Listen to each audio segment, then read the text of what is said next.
Last Sunday, I said that being in community is one of the most natural things that we can do as human beings and one of the most difficult things we can do. Today, on the subject of intimacy, I could say exactly the same thing, times 10. Being in relationships of intimacy is one of the most natural things a human being can do, and by far one of the most difficult. Intimacy demands more. If mere friendships can be challenging at times and living in community can be hard, then keeping healthy relationships of intimacy can be downright exhausting, but potentially exhilarating. Because there's so much at stake. Intimacy can help us soar to new heights, and it can sink us into the depths. Now, what I have to say this morning is relevant for everyone, just as the children's time was relevant for all. And just because the bulletin cover has the words marriage and intimacy, I don't want anyone to zone out on either one of those words. A person could think that I'm about to give a little inspirational talk aimed at married couples about reigniting the spark in your relationship. That could be a good talk sometime, somewhere. That's not the talk you're getting today. And I hope no one zones out because the word marriage is associated with a lot of pain or carries a lot of weighted baggage. I'm well aware there are many in this room who once were married and no longer are, and the ending of that marriage, whether by divorce or death, may conjure up a great deal of pain and loss, and some of it quite raw.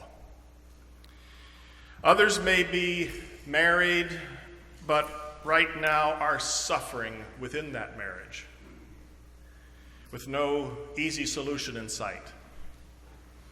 Some may long to be married, but for a variety of reasons aren't. Some are single and on a path toward marriage. Some are single and happy to remain as they are, or somewhere in between. And I'm well aware that when the church talks about marriage, it often gets hung up on the question of who can get married. That's not a bad question.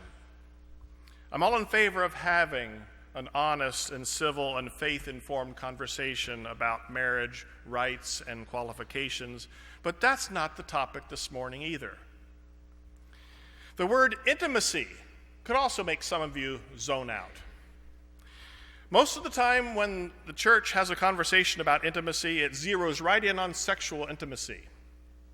And again, gets hung up on arguments about who's allowed to be intimate when and with whom, and what lines dare not be crossed. And again, important matters to discuss. Those are good family conversations for the family of God. But that's also not my topic today. I want to talk about the beauty and complexity of this gift of intimacy for all of us as members of the body of Christ, and those of us who are in intimate relationships in our homes, and why it is often so challenging for us to find that gift and live into it. My aim is to paint a picture of intimacy that for all of us at the same time is more holistic, more realistic, and more hopeful than the picture we usually get when we talk about these things in the church or out in the world where we live. So to repeat myself, intimacy is both natural and excruciatingly difficult. Why? Because it requires us to put ourselves at risk. Really, truly, at risk. There is no such thing as safe intimacy. We all know the term safe sex, and we generally know what that means, sexual intimacy without two particular dangers, disease or pregnancy. But all forms of intimacy, sexual, physical, emotional, social, intellectual, spiritual, all intimacy, by definition, requires us to risk getting hurt. Intimacy is a choice to let down our guard. Intimacy requires taking off our armor, exposing the most vulnerable parts of ourselves, allowing others access to parts of ourselves that even we find it hard to see and accept. That's the way it has always been, since the Garden of Eden. I love the first chapters of Genesis, which we read from this morning. I cling to them often, not because they tell me anything about the how of creation. They don't. They tell me who I am and who God is. They ground me. And the Genesis story of the fall of Adam and Eve, their alienation and their path toward redemption, is so rich in meaning for us today. It's one of those grounding narratives for us as God's people. What happened to Adam and Eve happens to us continually. Their entire story vibrates with authenticity. It is our story. From negotiating with the serpent, to eating the forbidden fruit, discovering their nakedness, sewing fig leaves for clothing, to their reckoning with God. That's our story. Once we eat the forbidden fruit of the knowledge of good and evil, that is, once we choose to usurp God's role and embrace the human temptation to judge ourselves and others, then we can't stand our nakedness anymore. We realize we have something to hide. Our own vulnerability is exposed. Before the fateful day that Adam and Eve ate the fruit, they had no reason to hide from God. They enjoyed God's intimate companionship, walking with God in the garden in the cool of the day, it says in verse 8. Naked and unafraid. No reason to fear exposure. All they knew was warmth and love emanating from God. But once the fruit of judgment was tasted, they learned to fear. Intimacy with God now felt like a risk, a threat. Adam and Eve's fear of intimacy with God after the fall is an analogy for our own experience of intimacy still to this day. To go deep with anyone, with God, with a spouse, with ourselves, with others, requires a certain degree of nakedness, of willingness to expose the most vulnerable parts of ourselves. And over time, we human beings have learned the hard way that exposure and vulnerability with others doesn't always end well. Because of the evil that resides in us all, there is a temptation to take advantage of another's weakness and use it to our own advantage. We've all been on the receiving end of someone taking advantage of us when our guard was down, and we have all, at one time or another, used that same power over another to our advantage. So we have learned correctly that it's safer to wear armor. Fig leaves make life easier. But if you still believe, as I do, that even with all that risk, a life of intimacy is better than a life of isolation and alienation, then most of us, not all, but most, would rather pursue intimacy than to shut ourselves off for safekeeping. But it's not really either or. Virtually all of us live in a dynamic tension, wanting and needing both intimacy and safety. Sometimes we readily take the risk, take the leap. Sometimes we hold ourselves back for self-preservation. Both responses are valid and can be exactly what is needed in a given situation. So this is where mutuality and covenant come into play.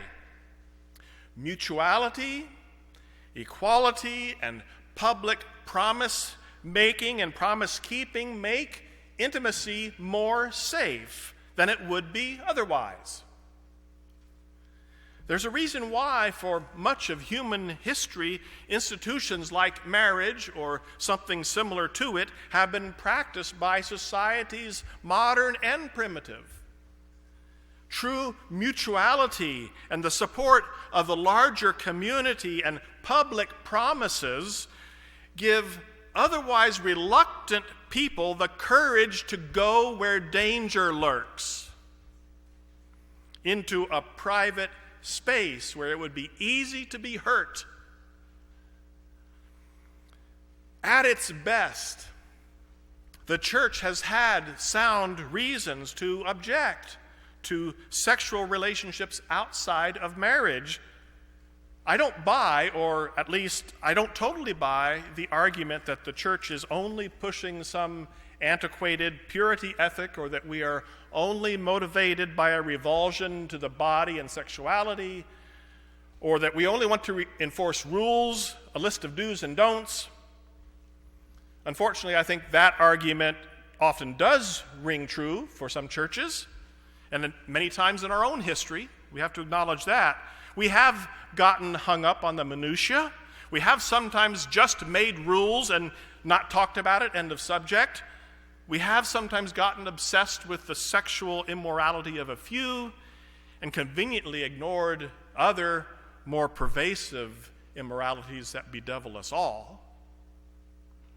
But that's why I say, at its best, when the church is being honest and reasonable and charitable, it still has sound reasons to question sexual intimacy outside the context of covenant. That level of intimacy, without the mutuality, the communal support, and promise-keeping of covenant, elevates the risk considerably. Intimacy without safety often leads to the sort of hurt that stays with us, makes us more protective, more self-focused and self-aware, less attentive and compassionate to the other, more likely to engage in self-oriented behavior in other areas of our lives. It reinforces the idea to look out for number one. It reinforces the narrative of our dominant culture that trivializes love and sex and making it all about meeting my needs or igniting my passions. It undermines what I think every healthy community needs, a basic trust that everyone in that community is pursuing the common good, not only their self-interest.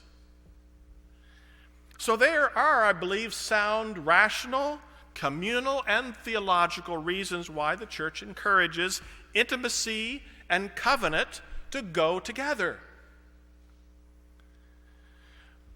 But frankly, the church, I think, often misses the mark by a mile. When we lose ourselves in the argument over the who question, who is allowed to be intimate and when and how, and never get around to the real threat to the institution of marriage.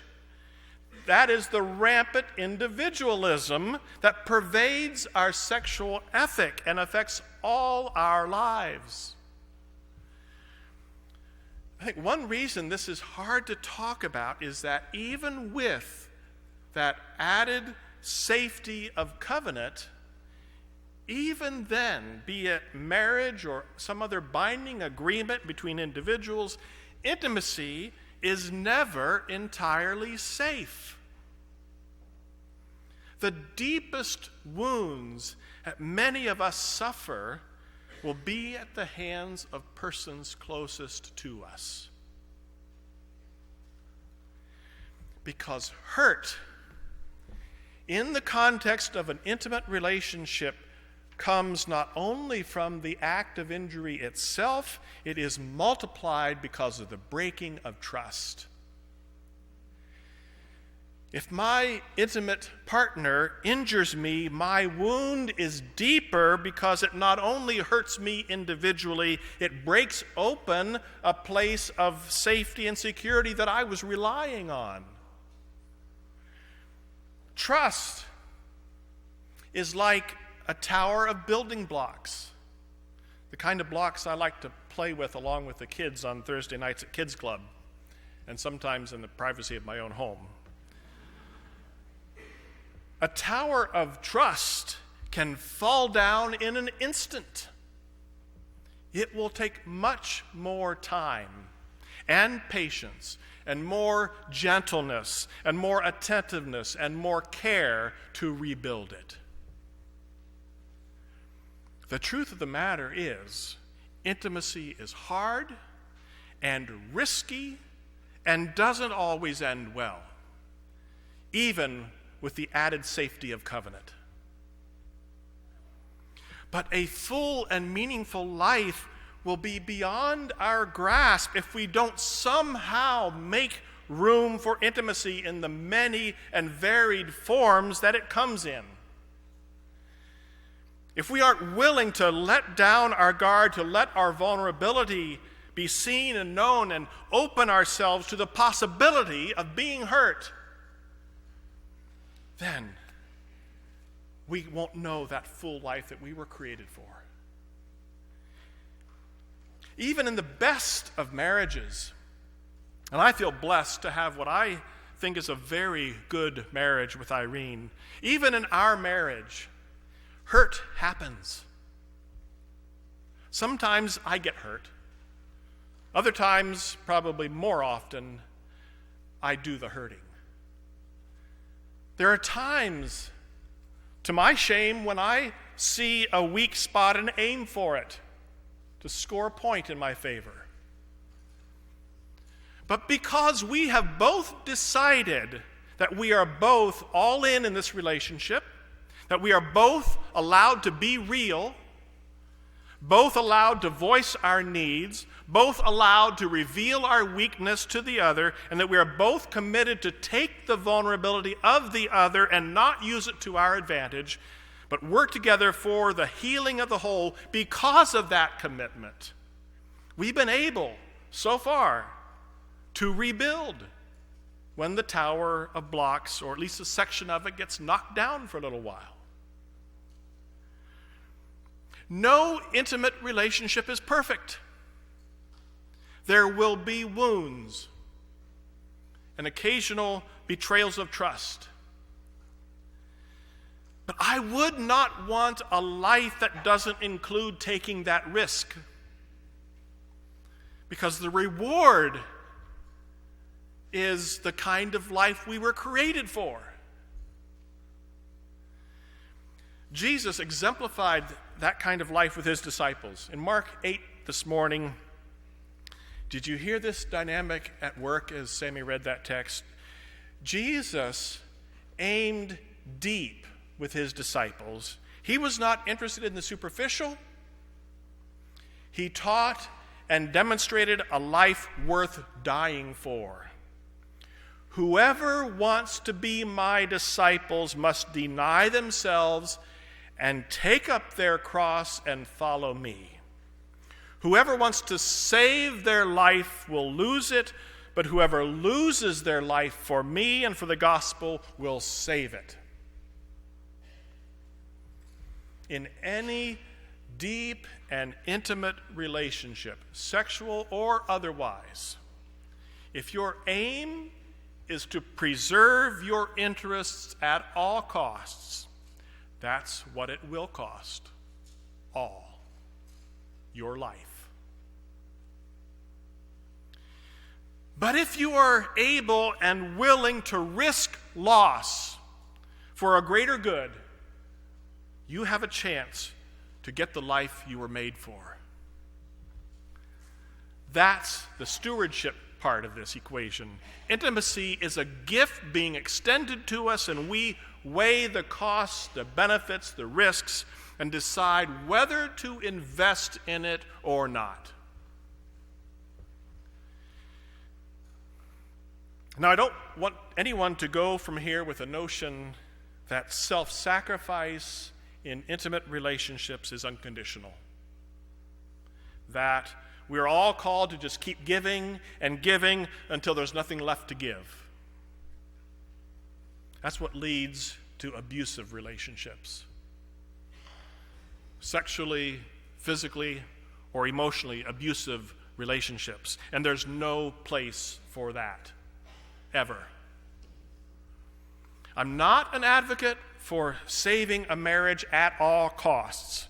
When the basic building blocks of that tower have already fallen to the floor and there are not two partners remaining both willing to do the work of rebuilding. The risks you take on in a relationship of intimacy must be mutual and balanced. Yes, there are seasons when the self-giving won't be equal. Physical or mental illness or tragedy or other circumstances will sometimes put things out of balance. And when there's long-term disability, promises made might mean a willingness to forego some intimacy in order to provide basic care and human compassion for the long term. But in the larger scheme of things, intimate relationships must be mutual and balanced for it to be called intimacy and for it to be life-giving. And one final comment. We in the church should be each other's greatest cheerleaders in this gutsy, high-risk journey called intimacy. What a travesty that the church has developed a reputation as a place where people are judged. So often we are caught back in the Garden of Eden, chomping on that forbidden fruit. If the church is functioning as a close and intimate family of God, everyone should be safe to be themselves. No one should have to worry about exposing a vulnerability for fear it will be used against them. In the church, we can set the example. We can put on display the rich possibilities of intimacy, the kind of mutual, close, spiritual friendship that allows for honesty, acceptance, and a loving engagement and encouragement to become even more than we are. If that's the life we experience here in the family of God, we will be more likely to find it at home and in other places of our life and in other close relationships. May it be so by the grace of God. Let's sing together.